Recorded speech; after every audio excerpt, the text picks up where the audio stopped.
திருச்சி தொகுதியில் இன்றைய முதலமைச்சர் அங்க கிழக்கு தொகுதியில் வெற்றி பெற்று நன்றி சொல்ல போனார். நன்றி சொல்லுகின்ற இடத்துல அவர் சொன்ன கருத்து, அந்த கூட்டத்தில் பேசுகின்ற பொழுது தீர்ந்து போன கட்சி மற்றும் சிலர் என்று பேசினார். அண்ணா திமுக தீர்ந்து போன கட்சி அல்ல, மக்களுடைய குறைகளை தீர்த்து வச்ச கட்சி அரசாங்கம் அண்ணா திமுக அரசாங்கம். 2011 2021 வரை எண்ணற்ற திட்டங்களை நாட்டு மக்களுக்கு வழங்கிய அரசாங்கம் அண்ணா திமுக அரசாங்கம். அண்ணா திமுக ஆட்சி என்பதை இந்த முதலமைச்சர் உணர வேண்டும். ஏதோ பதவி வந்துட்டது, தலைகால் புரியாம ஆடுறாங்க. பொன்மனச்சம்பல் புரட்சி தலைவர் எம்ஜிஆர் அவர்கள் ஏற்கனவே குறிப்பிட்டிருக்கிறாங்க, பதவி வருகின்ற பொழுது பணிவு வர வேண்டும். அது இருந்தால் தான் செயல்படுத்த முடியும். இன்றைய தினம் அண்ணா திமுக அரசாங்கம் 31 ஆண்டு காலம் தமிழகத்தில் ஆட்சி புரிந்த கட்சி, பொன்விழா கண்ட கட்சி. 31 ஆண்டு காலம் ஆட்சி புரிந்த காரணத்தினால்தான் இந்தியாவிலேயே தமிழ்நாடு உயர்ந்த நிலைக்கு வருவதற்கு காரணமாக இருந்த அரசாங்கம் அண்ணா திமுக அரசாங்கம். முதலமைச்சர் அவர்களே,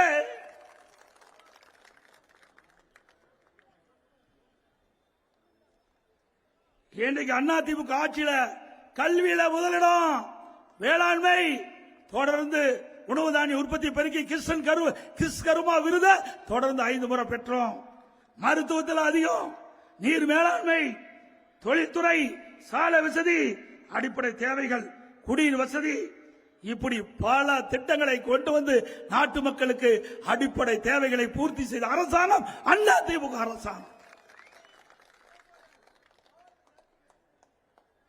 நீங்க கட்சி ஆரம்பிச்சு 3 வருஷம் ஆகுது. இந்த நாட்டு மக்களுக்கு என்ன செஞ்சீங்க? கட்சி ஆரம்பிச்சு 3 வருஷம் ஆகுது. நாட்டு மக்களுக்கு ஏதாவது செஞ்சிருக்காங்களா? நாம் எந்த இடத்தில் வாக்குகளை கேட்டாலும் இந்த திட்டத்தை நிறைவேற்றுகிறோம், எங்களுக்கு வாக்களிகள் என்று மக்களை கேட்டு வாக்குகளை பெற்றோம். மக்களுடைய கோரிக்கைகளை நிறைவேற்றி தொழிற்சோடு மக்களை சந்தித்து வாக்குகளை கேட்டோம். ஆனால் நீங்கள் அப்படி இல்லை.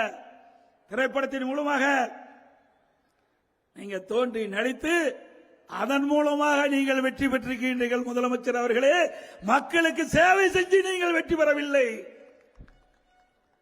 அனைத்து இந்திய அண்ணா திராவிட முன்னேற்ற கழக நிர்வாகிகளாலும் சரி, கூட்டணி கட்சி நிர்வாகிகளாலும் சரி, அந்தந்த பகுதியிலே மக்களுக்கு தேவையான திட்டங்களை கொண்டு வந்து அரசுடைய கவனத்திற்கு கொண்டு வந்து நிறைவேற்றி அதன் மூலமாக சேவை செய்ததன் மூலமாக அண்ணா திமுக வெற்றி பெற்றிருக்கின்றது.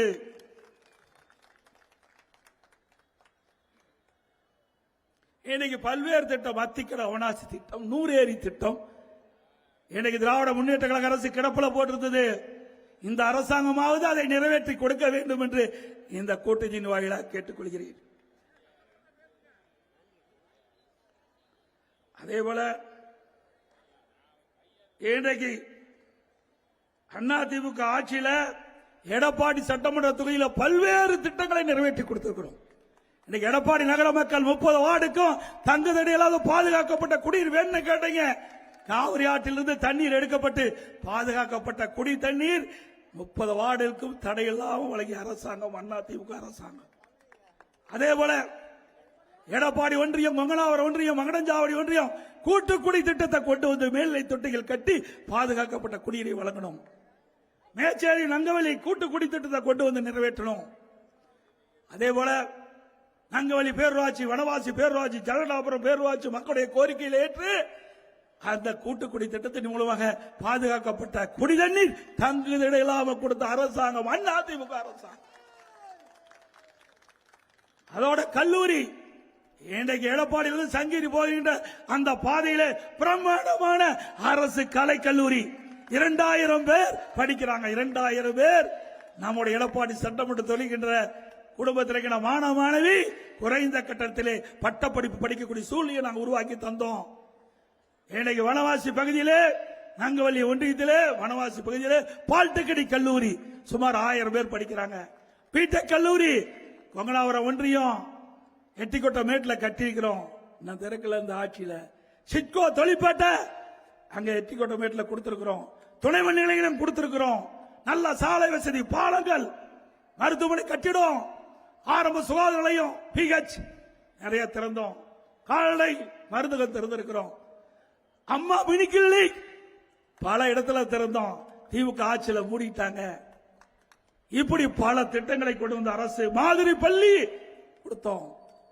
இங்க கூட இந்த பாலத்தை கட்டி கொடுத்தோம். இங்க விளையாட்டு வீரர்கள் விளையாடுவதற்காக நம்ம விளையாட்டு நம்முடைய அரசு மேல்நிலை பள்ளியில 3.5 கோடியில விளையாட்டு மைதானம் அண்ணா திமுக ஆட்சியில போட்டோம்.